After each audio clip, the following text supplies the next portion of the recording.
बिस्मिल्लाहिर्रहमानिर्रहीम। लाखों करोड़ों दुरूदो सलाम मोहम्मद मुस्तफ़ा सल्लल्लाहु अलैहि वसल्लम और आले मोहम्मद पर। मैं हूं उमर दराज गोंदल। आज कैदी नंबर 804 उसी जज्बे के साथ, उसी दलेरी के साथ कि भाई ऐसे नहीं चलेगा, ये जो आप चलाना चाह रहे हैं इस तरह साहब बहादुर नहीं चलेगा। जो मायूसी है, जो सब कुछ है, आपने देखा कि रात को इस्लामाबाद हाई कोर्ट के अंदर जजेस का इशाया था। वहां कौन शामिल था? वहां मुस्लिम लीग नून के वुज़रा शामिल थे। वो जजेस के साथ खुशगपियां कर रहे थे। जरा लिस्ट तो निकालें, वहां कौन कौन सी गेस्ट लिस्ट थी रात को, जिससे हमें अंदाजा होता है कि किस तरीके से यूं लग रहा है जैसे एग्जीक्यूटिव का यानी इंतजामिया का और अदलिया का आपस में मर्जर हो चुका है। अब अगर वो मर्जर हुआ है तो उसकी अमली मिसाल थी। लेकिन अब आप जानते हैं कि इन्होंने किया क्या। इन्होंने जो जजेस हैं उनको ट्रांसफर किया, ट्रांसफर करके उनको चीफ जस्टिस बनाया, और बाकी जो जजेस हैं जिसमें आजाद जजेस जिनको कहा जाता है, जस्टिस मोहसिन अख्तर कियानी हैं, जस्टिस उसमें सरदार इजाज इसाक खान साहब हैं, तारिक जहांगीरी साहब हैं, समन रफत साहिबा हैं, इन बाबर सत्तार साहब हैं, इन जजेस को साइड लाइन किया गया। और फिर अब वाजिद गिलानी कल मुतालबा कर रहे थे कि आप तो यूं करें कि जनाब इन जजेस को इस्लामाबाद से निकाल के बाकी हाई कोर्ट्स के अंदर लेके जाएं। और आज इल्ला माशाल्लाह क्या किया कि chief justice Islamabad high court ने जो है एक नई इंतजामी कमेटी बनाई, और उस इंतजामी कमेटी के सरबराह वो खुद बने, और उसके साथ जस्टिस अरबाब ताहिर साहब को, जो पहले उन 6 जजेस में शामिल थे जो खत लिखने वाले जजेस थे, लेकिन फिर उनसे वो साइड पे हो गए और उन्होंने सीनियरिटी को भी चैलेंज नहीं किया। रात को वो खुशगपियां करते हुए दिखाई दिए हमें आजम नजीर तारड़ साहब के साथ, तो उनको शामिल किया गया और खादिम सोमरो साहब को शामिल किया गया, और उसमें एक एडिशनल जज आजम खान साहब को शामिल किया गया। अब इसमें है क्या कि जो आमतौर पर रिवायत की रही है कि 3-4 सीनियर तरीन जो जजेस हैं वो एडमिनिस्ट्रेशन कमेटी में शामिल होते हैं और हाई कोर्ट के इंतजामी फैसले वो करते हैं। लेकिन आपने जनाब ने क्या किया कि जूनियर जजेस को उसमें शामिल किया है। अब उसमें क्यों किया गया मैं आपको बताता हूं। लेकिन इमरान खान ने आज एक दरखास्त दायर किया सुप्रीम कोर्ट के अंदर। अब आप कहेंगे कि क्या हो जाएगा सुप्रीम कोर्ट से, इमरान खान की दरखास्त से क्या हो जाएगा। उन्होंने आज उस दरखास्त के अंदर एक जुमला लिख के, मेरा ख्याल यह है कि बादशाह के कपड़े दिखाए हैं कि बादशाह नंगा है, उन्होंने उसमें शेक्सपियर का एक जुमला लिखा कि something is रॉटन in the state of Denmark, यानी डेनमार्क की रियासत में सब कुछ ठीक नहीं है। तो अब यह बताने का मकसद क्या था? यह बताने का मकसद यह है कि पाकिस्तान की अदलिया अब आजाद नहीं है, उसमें जो बिगाड़ है, जो उसमें मसाइल हैं वो आपके सामने हैं। अच्छा बात है इस बात के ऊपर कि इमरान खान ने इस्तदा क्या की है।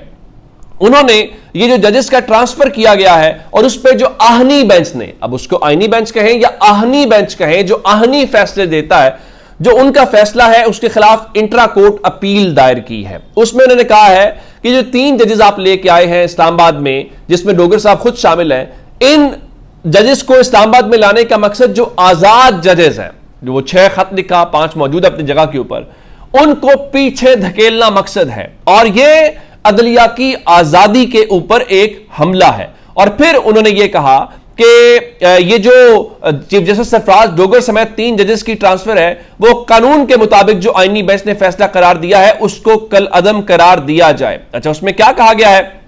उसमें इमरान खान ने कहा है कि आर्टिकल 175A की खिलाफ वर्जी की गई है कि जजेस की तैनाती या तबादला सिर्फ आईनी तरीका कार के तहत ही हो सकता है, जैसा कि आर्टिकल 175A में बयान किया गया है।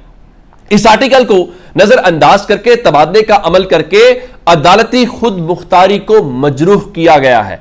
कैसे मजरूह किया गया है? उनका देखें जो सदर मुमलिकत का किरदार है ना, वो बड़ा अलामती सा किरदार है, और वो जजेस की तकर्री या तबादले के लिए काबीना या वजीर आजम के मशवरे के पाबंद हैं, और सदर के जरिए किए गए फैसले अगर मुशावरत के बगैर हों तो वो आईनी हैसियत नहीं रखते। यानी इमरान खान की उसमें आर्ग्यूमेंट यह है कि सदर कोई चीज नहीं होता, काबीना फैसला करेगी या वजीर आजम फैसला करेगा। अब इसका मतलब क्या है? ये तो फिर हुकूमत का फैसला हो गया ना। तो ये तो पूरी की पूरी जो चेन है वही उसके अंदर गड़बड़ दिखाई दे रही है, और सदर ये काम नहीं कर सकते। फिर और उन्होंने एक और बात की, उन्होंने कहा कि ये जो जजेस हैं, जो आजाद जजेस का लफ्ज इस्तेमाल किया, उन्होंने अदलिया में जो बैरूनी दबाव के खिलाफ बुनियादी तौर पर वो बोले थे, आवाज बुलंद की थी, और इस्लामाबाद हाई कोर्ट में जो दूसरे जजेस की मुंतकिली का मकसद आजाद जजेस को गैर मौसर बनाना और दबाव में लाना था। और फिर उन्होंने कहा कि देखिए कि इस्लामाबाद हाई कोर्ट का जो एक्ट है 2010 का, उसके तहत तमाम सूबों की नुमाइंदगी होनी चाहिए। ताहम इन तबादलों से दीगर सूबों के कोटे मुतासिर हुए और अदालती तवाजुन खराब हुआ, जो कि गैर आईनी और गैर मुनसिफाना है। और फिर उन्होंने यह कहा कि जो 19 जून 2025 को जजेस के तबादले और सीनियरिटी के हवाले से आपने फैसला आपके आहनी बेंच ने दिया, उसको कलअदम करें और इस केस को दोबारा से फुल कोर्ट सुने। अब देखें ना, उसमें पहली तो ये थी कि सीनियरिटी के खिलाफ जजेस आए, आपने सीनियरिटी तय करनी थी और आपने क्या किया कि आप चले गए सदर के पास, उसको कहा आप ही सीनियरिटी तय करो। अच्छा, उन जजेस ने भी इंट्रा कोर्ट अपील दायर की हुई है। उस इंट्रा कोर्ट अपील के हवाले से जब सरफराज डोगर साहब को मुस्तकिल चीफ जस्टिस बनाना था तो उन्होंने ये कहा था कि इनको मुस्तकिल चीफ जस्टिस भी ना बनाए क्योंकि इंट्रा कोर्ट अपील जेर समात है।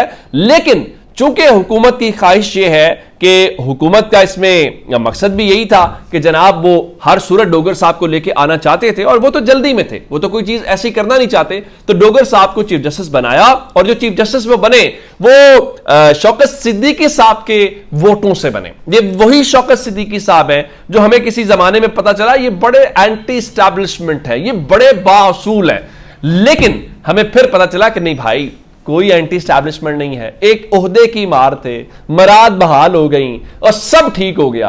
आज वही जो एस्टैब्लिशमेंट चाहती है, आज सिद्दीकी साहब ने बिल्कुल वैसे ही अब वो कहेंगे तो यही ना, मैंने आजादाना वोट दिया, अपनी मर्जी से दिया है, लेकिन पाकिस्तान में बच्चे बच्चे से पूछेंगे तो वो भी आपको बताएगा कि इस्लामाबाद हाई कोर्ट में जो सारा अरेंजमेंट किया गया है ये किन जजेस को काबू करने के लिए किया गया, और उसके नताइज जरा सुनिए। 190 मिलियन पाउंड केस की जो सजा इमरान खान बुशरा बीबी को हुई, उसके खिलाफ अपीलें जेर समात हैं।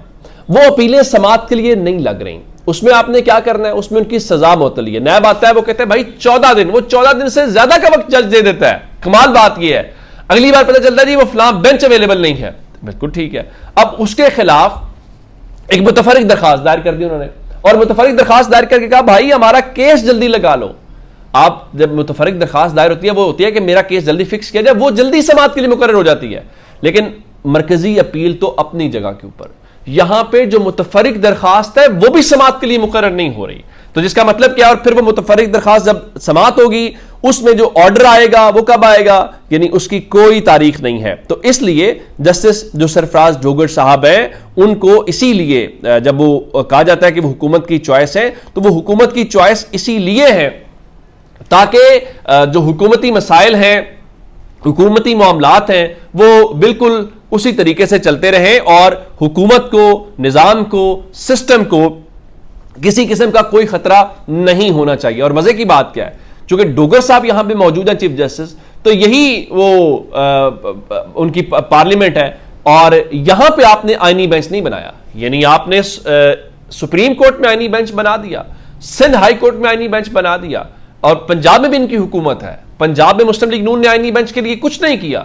अच्छा, उस तरह से आगे चलते हैं, खैबर पख्तूनख्वा चले, वो तो कहते हैं 26वीं आईनी तरमीम के हवाले से हमारी रिजर्वेशंस हैं। भाई आप उसमें भी तो आईनी बेंच बनाए इस्लामाबाद हाई कोर्ट के अंदर, लेकिन चूंकि जब तक इन 5 जजेस को वहां से निकालना नहीं है, किसी के खिलाफ कोई रेफरेंस नहीं लेके आना, सजा नहीं देनी और ये बताना नहीं इस मुल्क में बोलना जुर्म है, तो तब तक ये मसला हल नहीं होगा। तो ये अब तक की अपडेट्स हैं जनाब, अपना बहुत सारा ख्याल रखिएगा। खुदा हाफिज।